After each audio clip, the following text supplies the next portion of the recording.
Hi, my name's Nick Stacy, and this is my 2000 Mazda Miata. Hey, Nick. We'll start with the car. Yeah. Tell us about the car, where it started and where it is now. Sure. So the car started pretty much bone stock, and I didn't really know what I wanted to do with it when I first got it. I've always been into cars my whole life, so I started out by autocrossing and decided that I wanted something with a bit more seat time, so you don't get a lot of seat time when you're autocrossing. By autocrossing, you mean like the road course, yeah, it's like parking lot stuff? road course grip style racing, Okay. like defensive driving. Yep. You get like 3 or 4 laps a day, which isn't a lot of time to learn how to really, Race a car. Right. And I really wanted a lot of time to learn how to drive. So When you do that, is it just like solo time? yeah, time solo stuff? time Okay. trial stuff. And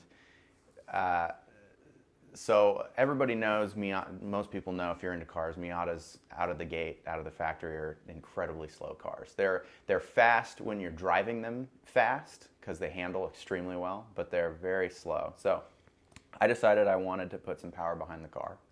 So I turbocharged the car. I then went to my first drift event ever, which was at a parking lot at Heartland Park. And I don't even know how I found out about it, but it was definitely Facebook or some kind of social media. I found out about the event, and I took it out there, and I was absolutely god awful. I could not link the track. I could not figure out the art of drifting, and that lit a fire up under my ass to learn how to do it. So to drift, you need 2 things. You need a bit of power, and you need quite a bit of steering angle. And most cars from a factory don't have very much steering angle. So then I kind of went down the path of turning the car from a factory car into a full-blown race car. So because after that drift event, I was hooked. So I put a steering angle kit on the car that's made by a company called Destroy or Die out of the UK. They're awesome. The owner, Dan, is freaking awesome. It's really nice to buy products for your car where you actually get to engage with the owners of the products, and the people who make them. So steering angle, about 70 degrees of steering angle, turbocharged. I then built the motor, full coilover suspension. People will come up to me and ask me, what have you done to the car? And I'll be like, my response is always, what have I not touched on the car? Because I've basically touched everything at this point. So Right. So yeah, at this point now, it's been about 2 years since I started drifting. It's a full-on race drift machine now. It's these cars are remarkable when you give them a little bit of power because of the way that they handle out of the box. When you give them a little bit of power, they become little mini pro spec cars. So I love it. I hope to keep it for my whole life, but you know how things go. So. Yeah. Now, your partner's brother and I are really good friends, which is how you and I became friends. Yeah. But as you were building this, Dylan and I were both very shocked at the moment you told us, yes, I'm tearing apart my motor to put a turbo kit on it. Because we were like, wait, hold on. Yeah. Doesn't Nick do sound and stage stuff? Does he know what he's doing? Now, had you ever dove into doing a car beforehand? Not in this capacity. So Right. I've been fucking with cars. Can we curse? Yeah. Cool.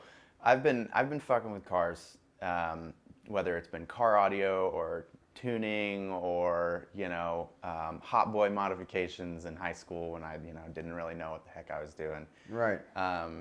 But I had never built a motor. I had never torn down a motor. I had never done forced induction on a motor. I had never dove into the real inner workings of how a car works. And gets you from point A to point B, which is absolutely insane once you actually start to learn every single thing that makes the thing go. Right. So what actually ended up happening to me is I was in this stage of my life where I hadn't really started racing yet, but I loved cars, and I had an Audi A5, and it was turbocharged, and it was a really nice car. And this was still when my priorities with cars were what I would consider to be kind of silly. But I started to tune the Audi with aftermarket tunes. You don't really tune anything; you're just getting the ECU flashed. Right. So I wanted more power because I'm driving my daily driver around, and for some reason I want more power. Like you do. But long story short, I dynoed the car, and I threw a rod bearing, and I was still making payments on the car. Oh boy. So the time will tell of I've customized the car I make payments on. Yeah, I do not recommend this. I do not recommend this.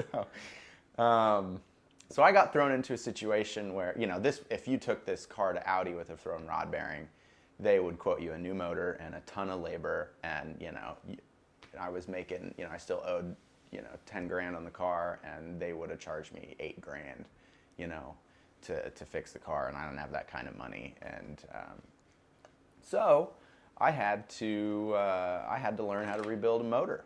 That was my only option, and it was a German motor. And I don't know if you've ever seen these things, but they're far from simple. So I kind of got thrown into building by necessity, right? Because I had no other option. Because I do not live lavishly. I work to support my lifestyle, which is pretty simple, and to support my hobbies. Right. So so I pulled the motor in the Audi, rebuilt the thing. Was incredibly worried the entire time. I come from a background of technology and audiovisual, and I'm a go-getter and a self-starter, and I like to learn how the inner workings of technology works, and I'm an audio engineer and a video guy and a producer and a ton of stuff. But this was new, this was new territory. But I figured,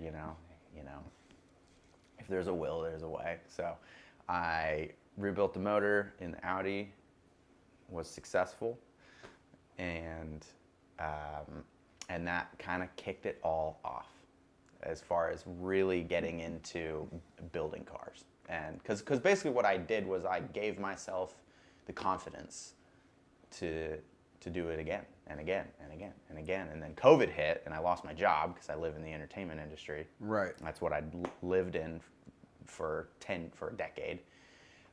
Immediately lost my job, like overnight. So then I had to figure out ways to make money. So I started buying cars that were broken and fixing them and flipping them and doing motor rebuilds. And I did a rotary engine, and I did transmission replacements, and head gaskets. And then I got into machine work. And I don't actually machine stuff, but I had to meet machinists in town, and that was all. That all probably kicked off like 3 or 4 years ago. So. And then that led up to doing the Miata. Where we're at now, right, which is fully certified Ripper. So yeah, certified for sure. And we've also done some, it may be alleged, don't tell the EPA, we may have painted the hardtop and other things for your car right here in this exact spot we're sitting in. Right in here. You're also building a square body truck for Danielle, your partner. Yeah.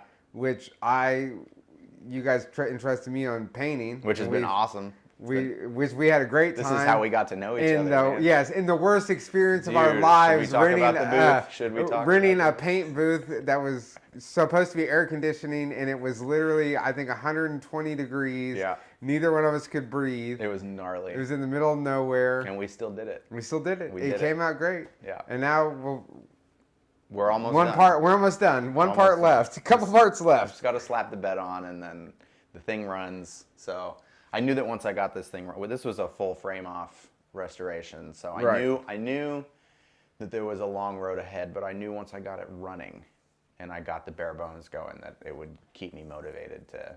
And the truck is fairly stock. It has a big block in it, right? Yeah, it's got a 454, but other than that, it's and just it's lowered. It's That's lowered. it. Everything else, that makes it kind of nice. It's repro panels on a couple panels of reproduction stuff. So it's it's not going to be a fully original square body, but I mean those are like insanely. No, and you did all the body work. I gave you some pointers, and you did a good job doing. You had it all prepped up and ready to go. Yeah. And now it really is just down to a few parts left. Yep. So it's super excited to get this thing done because Danielle, my partner in life in crime. Her grandfather had a step-side square body, and she, had an awesome relationship with him, and he passed. So this is kind of my way of giving her something to, remember him by when she gets in it and gets to cruise it around. Because that's all it's going to be. It's just going to be a cruiser. It's not a daily. It's not a hot rod. It's it's just going to be something to get in and go hang out with the homies and go to the grocery store and stuff like that. So yes, we've had the conversation about the step side many times. Yeah. Tyler's not a fan of the step side. I'm not a fan of step sides. I'm a fleet. Let it be known. I think it's on the let it be on the record. I'm a fleet side guy. I don't blame him for it. The thing is it's not up to me. It's up to the lady. No, for sure. It's up to the lady. It just weirds me out. I think honestly because it looks like somebody was just like, we made this bed in 1950. I bet it'll work on this truck too. And it's like, that's what they did. They didn't change the formula, man. No, it's like a 1956 step side bed. It's crazy how they did that. Yeah. I'm sure it's basically the same thing. Yeah. A couple of metal panels that they were like, let's not reinvent the wheel. So Chevy doesn't like to change stuff. No, not at all. They used the same steering wheel spline. Yep. From like 1948 to like 2003 or crazy. something. It's Like crazy. it's wild. It's crazy. So. Where now you've obviously when you've been working on cars your whole life, you said messing with them. Yeah. Does that come from a dad, an uncle, or anyone else? Man, that is a great question. So my dad had his phase with messing with cars when he was younger. But it wasn't really him that inspired me to mess with cars. I don't really know where it came from, to be honest. I'll tell you, my earliest memory of being in love with cars is probably when I was like 7 or 8 years old. And this would have been right when like Windows 98 was taken off. There was a Need for Speed game on Windows 98. Yeah. And I got on the computer. And I just remember doing laps in some supercar on Need for Speed, and that's like the only memory that I have that was like the beginning, Mm-hmm. And then when I turned like 12 and 13, and then the reality of actually having a car started creeping up, I started getting really, really excited. I would make like PowerPoint presentations for myself, like slides with like all of the parts I was gonna buy and like the first car I was going to buy. And 14 years old, I started working immediately. I started working at Worlds of Fun. That was the only place you could work when you're 14, or like Cool Crest or one of those like arcade places. So right when I was 14, I started saving every single dollar I had to buy a car. And then so it wasn't really a parent or anything. It was just kind of just a video game, a freaking video game, man. Which is like, it's crazy. It's not wild because it makes sense, right? Like that just wasn't accessible to me. Right. Because it would have been like 19. It would have been like the year, like I was probably like 7. So like the year you would have been born, right? You were born in what, 90? 90. So 92. So I distinctly remember my dad's really good friend was a guy named Tom Charles, still is. And Tom raced modifieds at Lakeside Speedway, dirt track racing.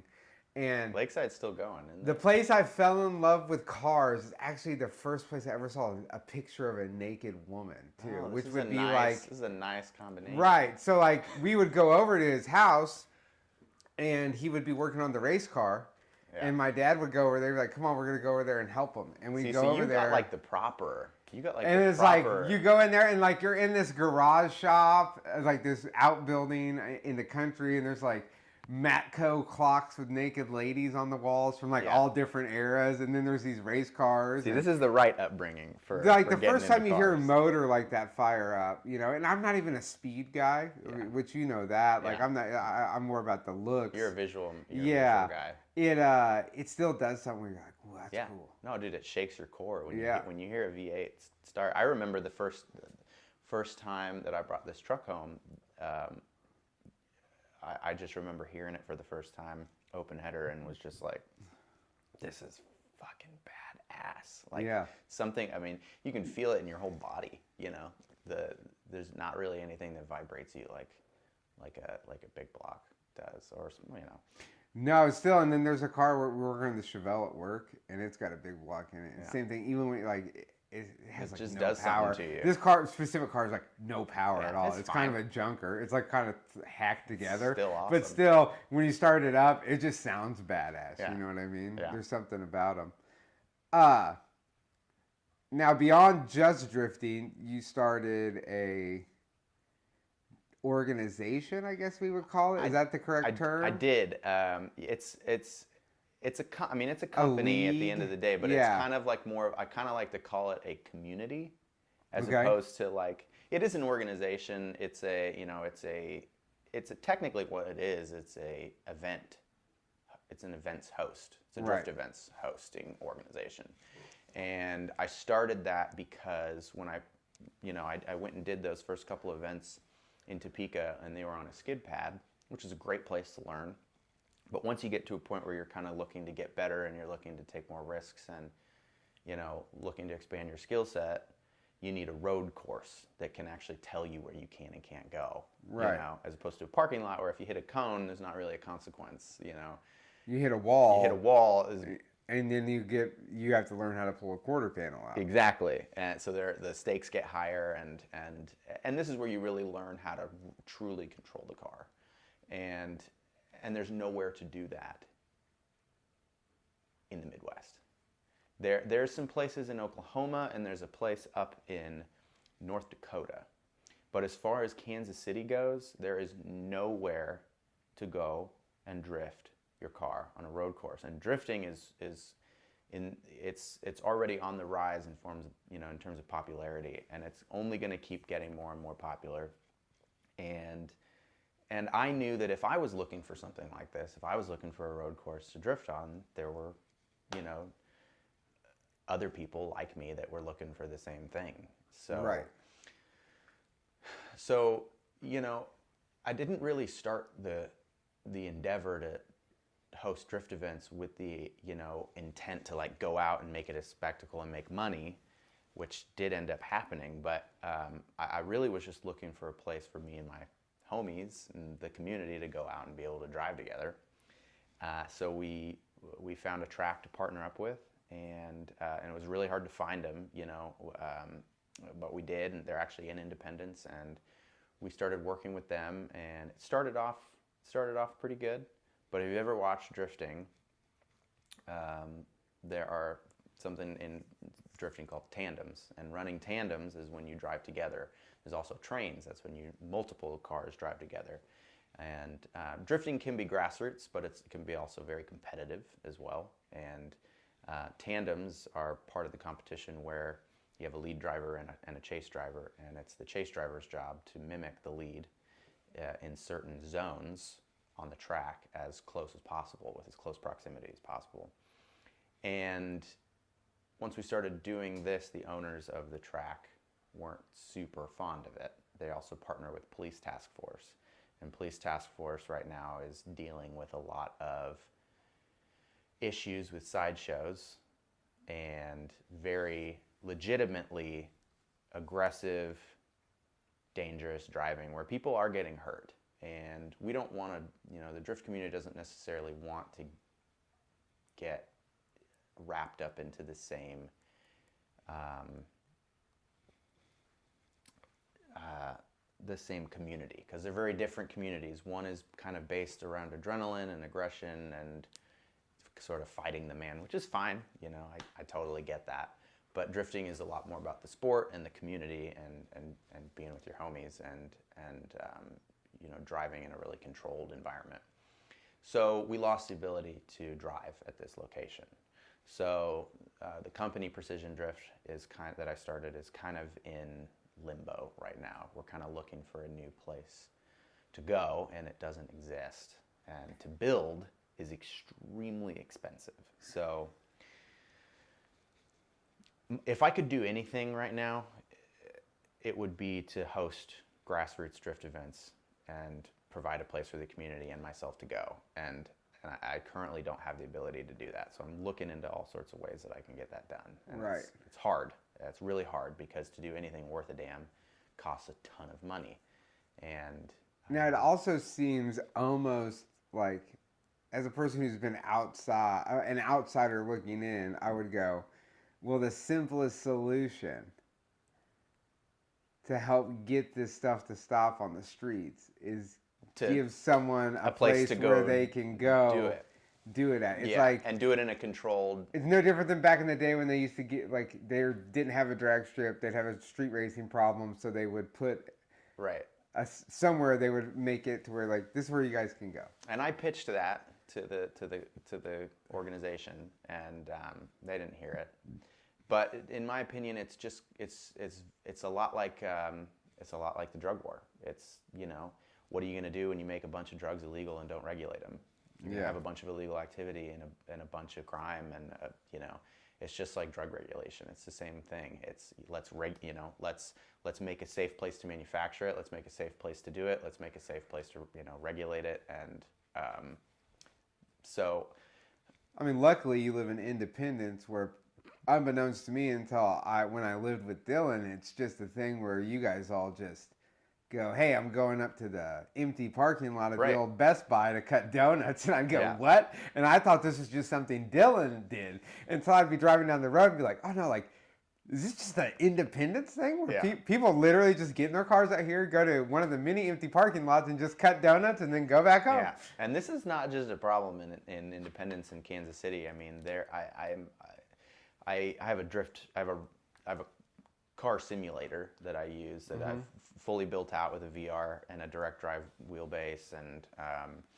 I have a lot of people that I drive with all across the United States, and I do a couple competitions with these people, and they're all across the U.S. Phoenix, New York, Texas, Florida, and they're all experiencing the same problems with drift. And just racing in general, man. Like, tracks are getting shut down left and right. Well, luckily we're getting some new tracks. Yeah, so we got Ozarks, which is sick. And we got I-70. I know someone told me they are building the drag strip right now. Yeah. And there's a ledge that they're going to build some sort of a road course there. Yeah. We'll see. There are people fighting for it, and it's sort of a newer sport. It had like this pretty quick blip of popularity, I think, and then sort of kind of faded down because people didn't like. It's like kind of like, oh well, what is this? They kind of don't really get it, because the interesting thing about drifting is that it's not a race. And most racing is. It's like figure skating. It is, or like synchronized swimming, or or kind of Olympic style stuff. It's not who can get there. It's faster. A visual thing. It's very visual. That's why there's a lot of clout that goes into the community as well. Yeah. But that's just cars and everything in general. But every car scene. Every car scene has it. So, but yeah, it's very much so about style. I mean, the three ways that it's judged is the driving line, style, and angle. How much angle you can maintain through. So it's definitely not a race. It started in Japan, and it made its way over to the U.S. And there's Formula Drift, which is a great organization that's kind of keeping it alive in the competitive sense. But there's the grassroots scene is kind of struggling because there's just nowhere to do it. Right. So, and the thing that's tough is if you go to an investor to try to build something like this, you can't exactly show them how you're going to make millions in 10 years, because you won't. It's a long-term investment, and you're also like limited now. Like you're basically limited to being like, hey, where's there a decent enough abandoned parking lot that we can set the cones up at? Sure, and we don't even want cones, man. Like I want to build a road. Like I want to lay down asphalt. Right. Like, and you got to buy land, and you got to find a place that has, zoning, ability to get zoning permits that don't piss off residential or commercial. Because you guys used to have a drag strip up out here until that a bunch of people moved in. Yeah, and it's like they were there first, and then they built a bunch of houses residential around it, and then kicked out the fucking drag strip. I'm just like, that's. Anyways, it's wild. Land is going to be the most valuable thing here in the world in a little bit, so it's coming up. So yeah. Buy it now. Somebody told me that years ago. I should have bought it then. Yeah. If only could afford now it. the housing market is insane, and so there's so much that goes into what it actually takes to do something like this. So yeah, I would like to. I have high hopes.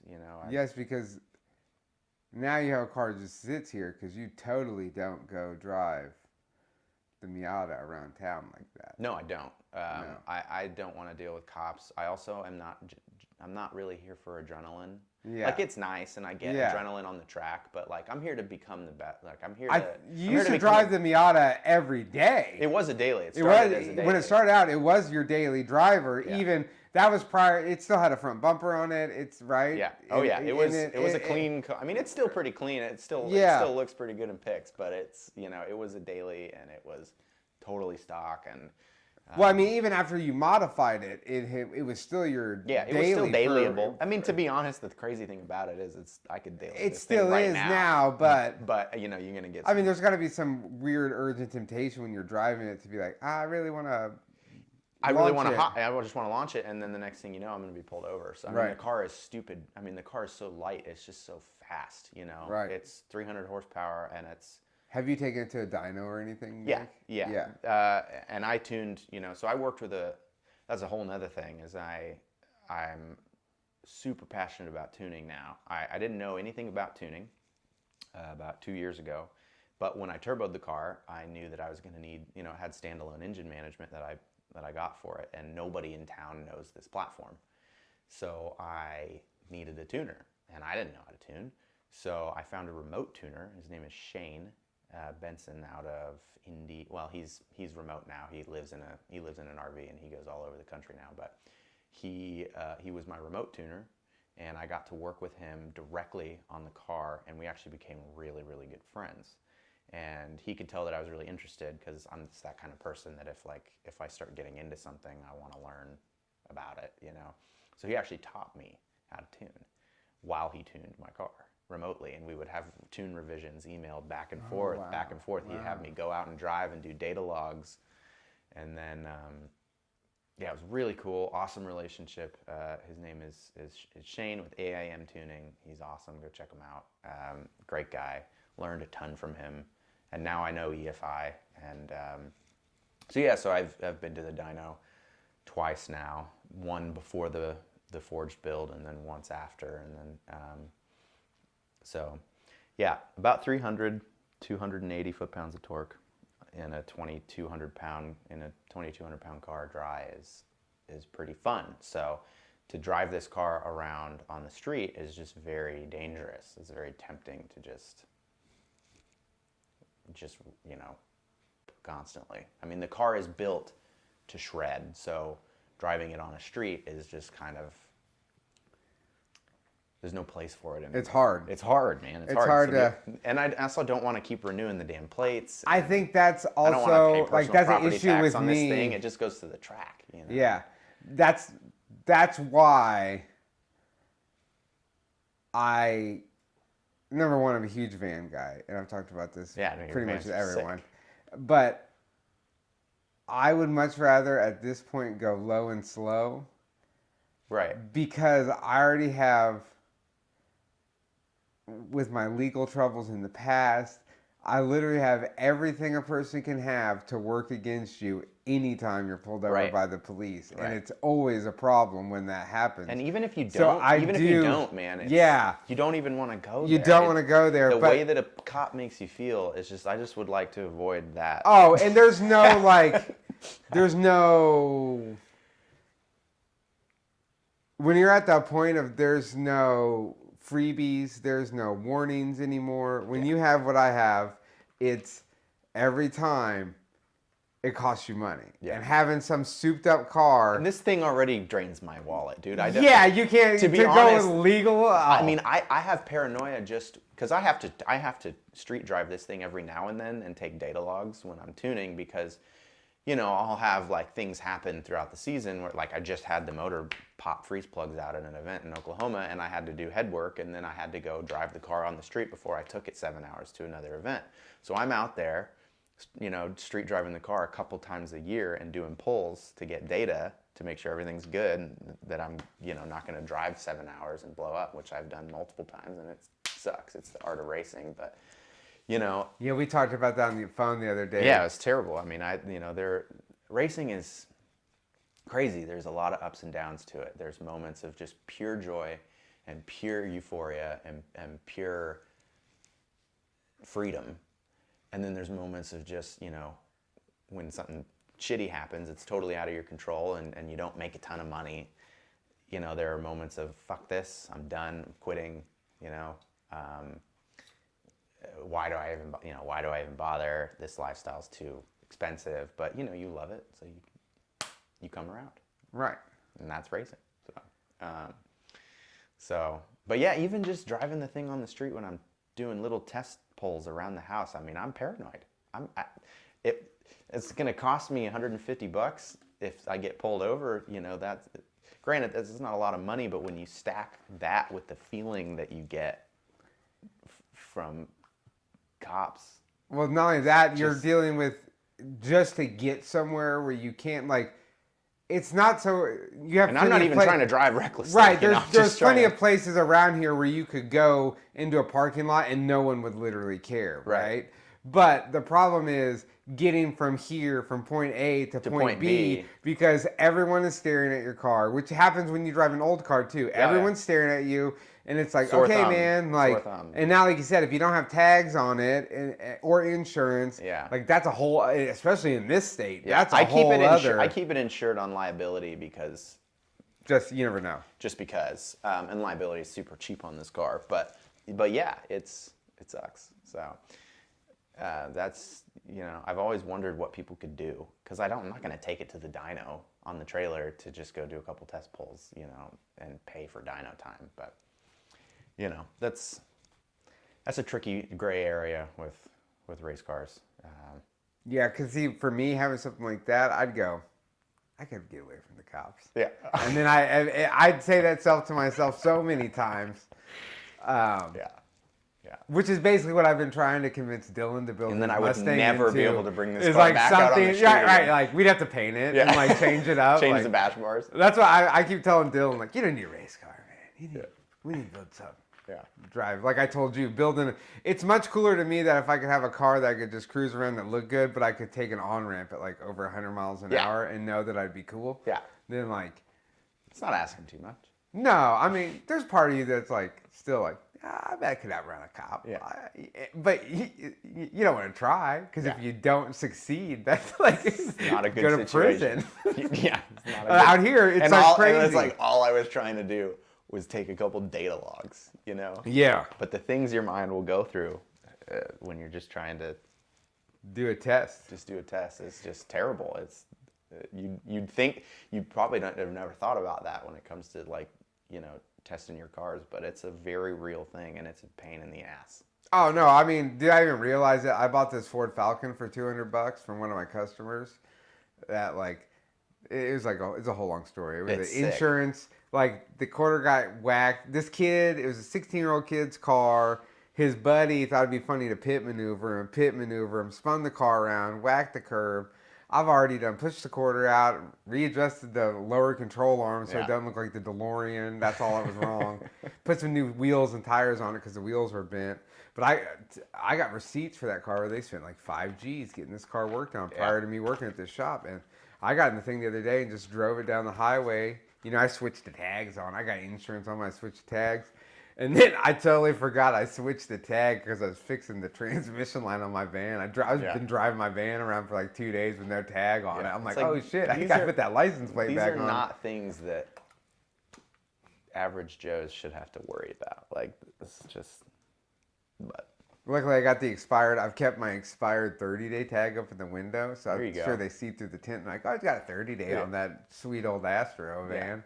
They're not gonna fuck with you.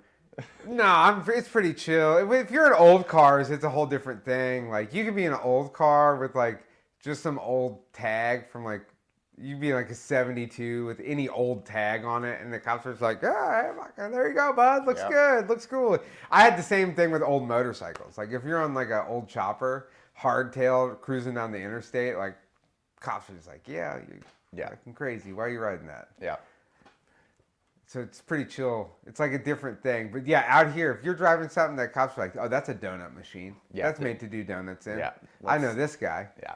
He's going to put, my favorite are when those kids put the, and this is like old school shit that was like, that shit was going on when I was a kid too, right? Like, but it was like Chevy Caprices and like front wheel drive Buicks and shit. So if you had a front wheel drive car and not a rear wheel drive car and you went to the side show, you had to jack it up. You put them plastic soda crates under the tires. McDonald's trays. Yeah. That's where it's at. And you could slide her around like that. There's all these old school DVDs that were like that, like Sideshows and Hoes, they used to be called. Like, I'm not even joking. That's the name of this video series, Sideshows and Hoes. Were people getting hurt back then too? Like, because that's a thing now, man. I don't think. Because they are now. Man, the controlled chaos was a little bit more controlled, I think. Right. Like, it was a little more serious because, like, now these kids seem to be fairly reckless with what they're doing. And I've met some of them, but it also came with way more there's way less violence that I remember back in the day. Yeah. Like, it was more, like, I'm sure it happened, but it wasn't like... It wasn't like the first thing you thought of. And now I think that that's what it's become when you think about those things that happen, because there's always somebody either getting hit with a car, but also we didn't have... social media. Right, we weren't filming it. Yeah. You weren't out there filming. Maybe there was a guy with a video camera, like a camcorder, but you weren't out there filming. I mean, dude, like... It was totally different. This is all super underground, like Chevy Caprices and whatever, like... It's same thing, man. Yeah. People, one thing I've learned over all these years is that, like, it doesn't matter. I'm not a big guy on race anyways. It's more about cultures. But, like, when it comes to car culture and every subculture inside of the car culture, like,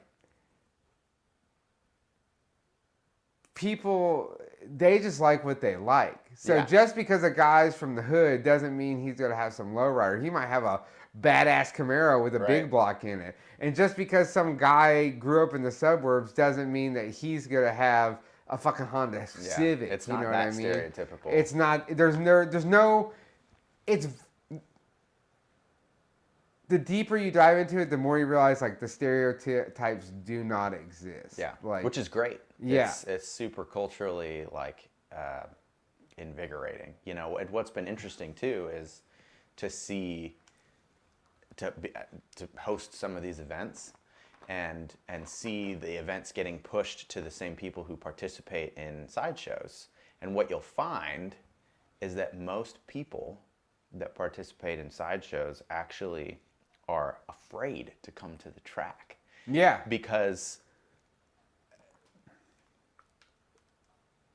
the purpose changes. Right. You know, for what the element of danger is gone. Exactly. There's no, it's like, but there are some that do come. Right. Which is really cool. And a lot of them actually that do come are rippers, and they drive, and they're really good drivers. And, you know, so I think different people have different motives, you know, out there. Those kids are probably, and the ones that do show up are the ones that you can, that will learn, like, okay, this is stupid to do on the street. Like, and they'll find their culture within the drift community. Right. Which is super cool. I mean, because at the end of the day, man, I'd say most people just want to be heard. Yeah, and that You know, whole thing is like they a want to deal. feel a part of something, and It involves street gangs. It involves, there's as a far as the lot sideshow that thing, goes it's into it's it. it's a whole. And even the older guys, man, like there's a kind of a big movement amongst like older dudes in the scene to be like, yo, you gotta quit doing the violence. There's that guy that owns that car lot that always makes those like viral videos of him like being like, I got this piece of shit, it's $500. Don't bring it back. Oh, Talking yeah, about yeah, yeah. the transmission's knocking. It's a Yeah. $500 car. Yeah. That guy's been hosting these Stop the Violence meets where they have a big parking lot and they let people do donuts and burnouts and all sorts of things. Let them get it out. Yeah, but it's like you gotta quit. Like you guys are shooting each other over the dumbest things. Yeah. You're like also, And that's just people, man. That has nothing. and I have a to do similar with thing when it cars. comes to like the dudes on like the Groms, like downtown in the city. It's like a major thing where it's like, dude, I get it. You want to ride your bikes and you want to like do whatever, but you don't have to be an asshole to everyone. Yeah. Like that's what it really comes down is. Yeah. You can do whatever you want to do, but just find a way to do it without being an asshole to literally Or everyone. fucking up other people's experiences. When it's Friday night on Southwest Boulevard, starting a sideshow in the middle of the boulevard is probably not a good idea. Yeah. Like, go down the road a ways to a Yeah. road where nobody's at. Yeah. That's probably a better idea. And this is where you start realizing the actual motive behind what these people are doing it for, you know, which is like, do you want to like cultivate a little community and have some fun, or do you want to wreak havoc and try to, you know, extract attention from people and, you know,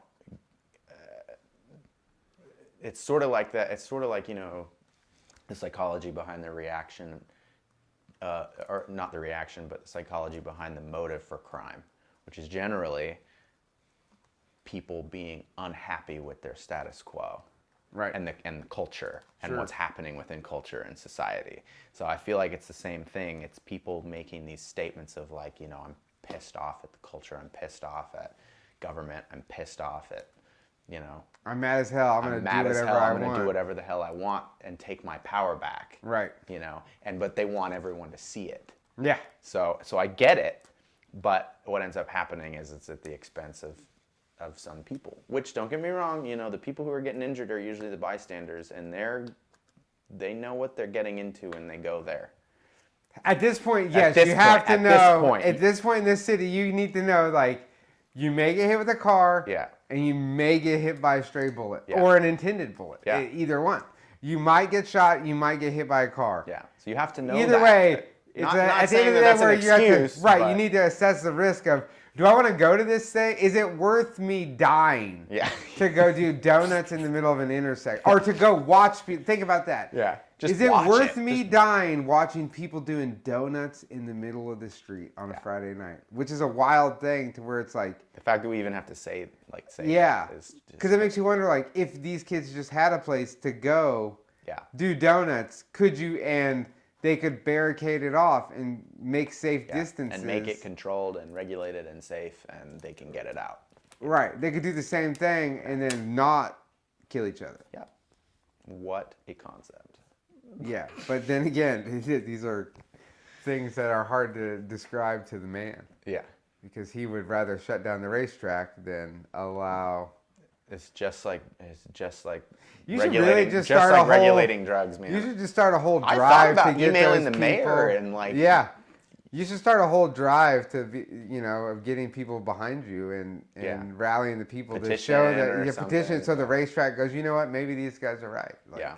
The problem is everyone likes rights and liberties and stuff, but unless you can show how you can make money doing it, people with money are not fucking interested. Right. So there's a dance that has to be done, Right. and I'm trying to figure out if I want to play and if I want to do the dance, and I would like to, I just gotta get my ducks in a row. It's a big endeavor. Right, because you're talking about a thing where like you could literally have it set up to where not only you're doing events, but you could be doing test and tune nights where people Totally. are paying, and you could start a membership to do the thing. That's and, membership is what we would do, man. We would be there like 9 to 5 4 days a week. You get a membership. You can come in and drive whenever you want to with your Right. friends. If your friends have memberships, they can come in and drive. You know, if they don't have a membership, here's a day rate to come onto the track. You know, there's a ton of options, and you can absolutely make money doing this. It's just how much, you know. And it's not just drifting. There's also Right, the there's- autocross guy. Autocross, we could lay down a 1/4 mile drag and do low-key drag stuff. There's tons of stuff that you can do. Yeah. You can also have a burnout box. You know, if people want to do burnout shows, or if people just want to come in and they're too afraid to do other stuff, they just want to do donuts or learn how to, you know, have a place to do it that's safe. You know, so it's a dream, I would say. Yeah. So we'll see if it ends up happening. The coolest thing about it is, like, I've started a couple small businesses along the way throughout my 20s, and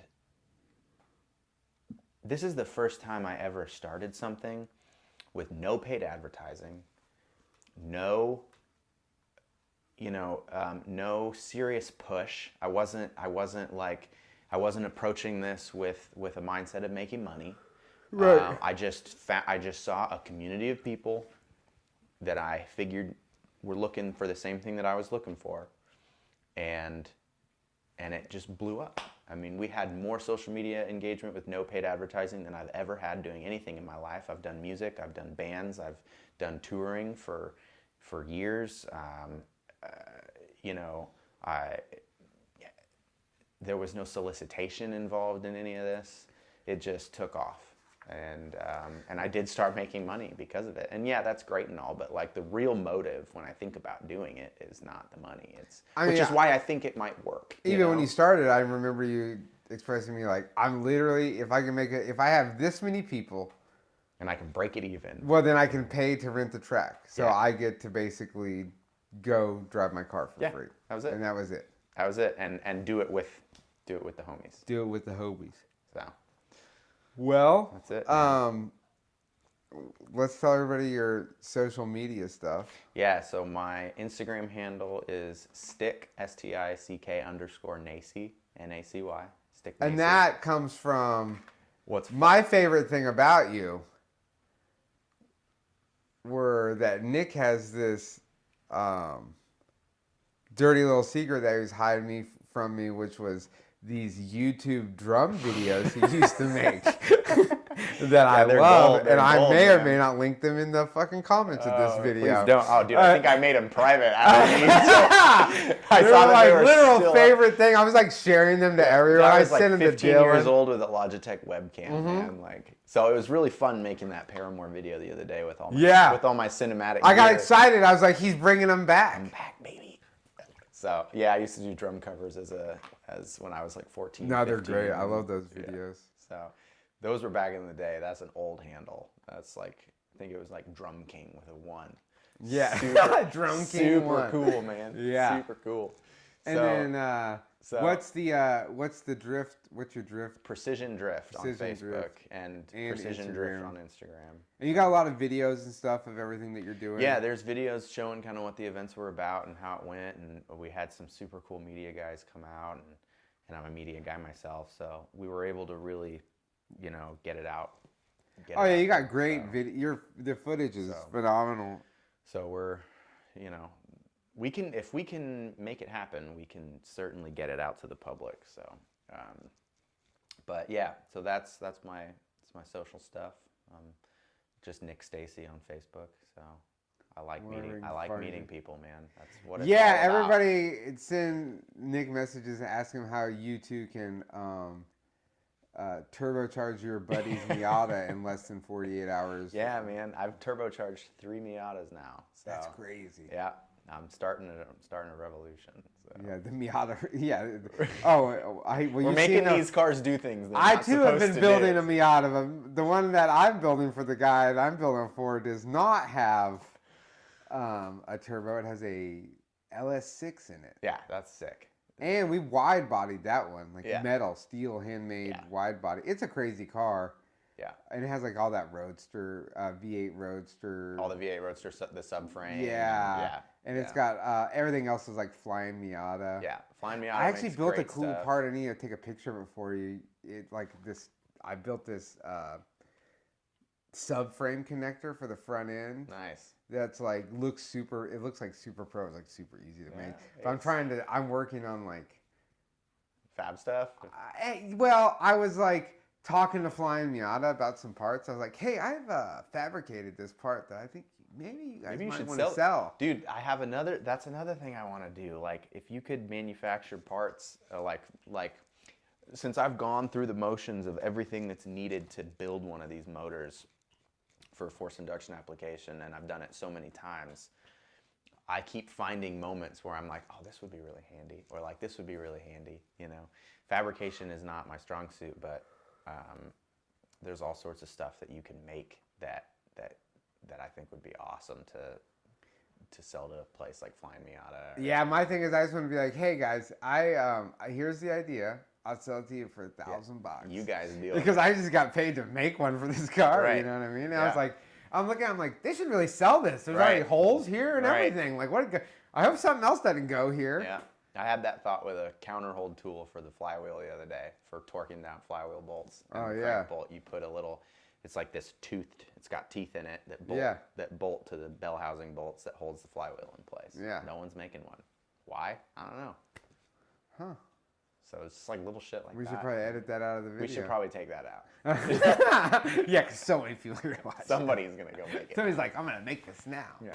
That's already copyrighted. By the time you'll see this, we'll have that idea copyrighted. It'll be out. Yeah. All right, man. Well, I appreciate it. Oh, yeah. I'm glad Thanks I for got to talk coming to over, you. man. Hopefully you get some, you guys can find somewhere to do your stuff at, because it's really cool. It is a blast, and it is a great culture of people. And that's what cars are all about, man. It's like the cars are cool, but it's about the people. So. Oh, yeah. Thanks, dude. Thanks. Later.